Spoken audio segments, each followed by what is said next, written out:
안녕하세요, 형님들. 옆집 동생입니다. 이때 당시에 저한테 좀 큰 일이 하나 있었는데요. 그것에 대해서 한번 말을 해보려고 합니다. 키 작은 남자의 흔한 이야기, 지금 시작합니다. 자, 이때 당시 제 월급이 아마 173만원 정도였던 걸로 기억합니다. 물론 이때 직종은 블로그를 키워드로 광고하는 블로그 마케팅을 하고 있었죠. 외모도 이제 좀 뱃살도 많이 사라지고 머리도 좀 이렇게 좀 다듬을 줄 알고 옷도 이렇게 좀 일반인처럼 입고 다녀서 좀 많이 개선이 된 상태입니다. 이맘때쯤 제가 좀 성형을 생각하고 있었어요. 그래서 제가 이때 한 500만원을 들고 어떤 성형외과에 가서 500만원 안으로 견적을 다 맞춰달라고 했어요. 진짜 전 재산 다 털라 했어, 진짜. 그런데 거기 선생님이 근데 눈만 하시면 될 것 같아. 그냥 시원하게 100만원만 딱 써서 현재 지금 이렇게 이 눈이 만들어지게 됩니다. 외모는 이때 당시 이 정도였던 것 같고요. 그리고 저는 여자를 만날 때 여전히 가벼운 만남을 계속해서 시도했고, 저의 연애의 감정은 엑셀로 정리가 돼서 앞으로 나름 성공할 확률을 더 높여보려고 했던 마인드를 가지고 있었죠. 그리고 사는 곳은 여전히 고시원방이었는데, 제가 이 고시원방을 2년에서 3년 정도 했던 것 같습니다. 제 나이 26에서 27 정도였던 것 같고요. 이때 아마 제 통장에 전 재산이 한 700만원 정도 가지고 있었던 것 같아요. 이맘때쯤 가지고 있었던 취미가 하나 있었습니다. 그게 바로 내 블로그 관리.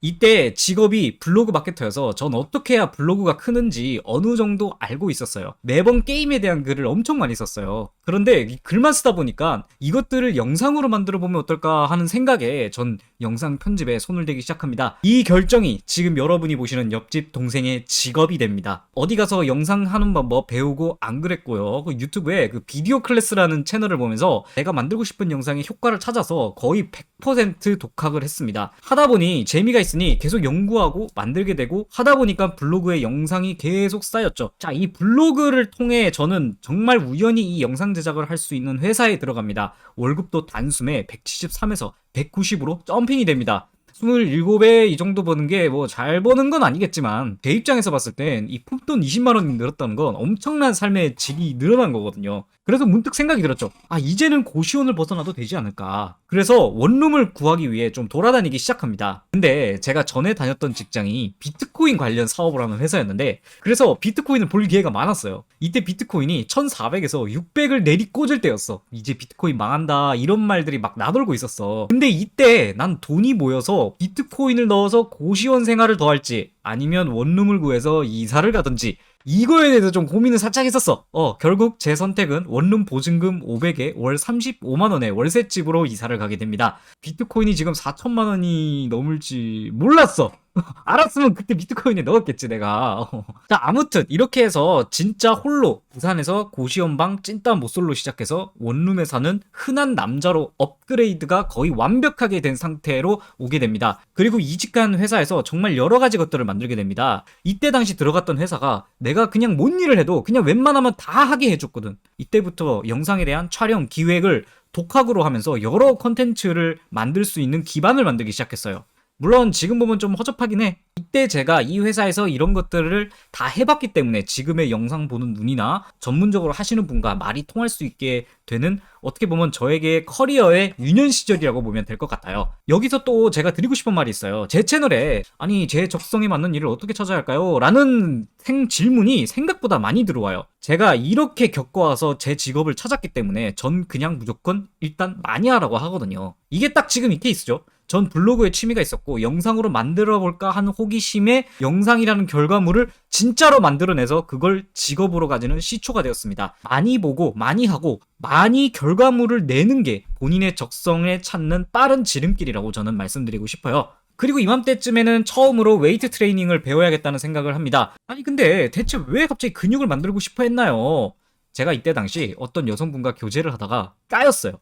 계속 이 피해망상이 생기는 거예요. 내가 충분히 매력적이지 못했구나. 나를 가꾸는 것을 뭘 해야 좋을까 해서 찾아봤는데 몸을 만들어야겠다 라는 이런 생각이 들었어요. 이때도 조깅을 하고 있었는데 헬스장을 간혹 등록을 해도 헬스 기구가 있어봤자 내가 쓸 줄을 몰라. 얼마 안 다니다가 나올 게 뻔했죠. 그래서 저는 진짜 마음 강하게 먹고 한 달에 50만 원씩이나 들어가는 PT를 등록하게 됩니다.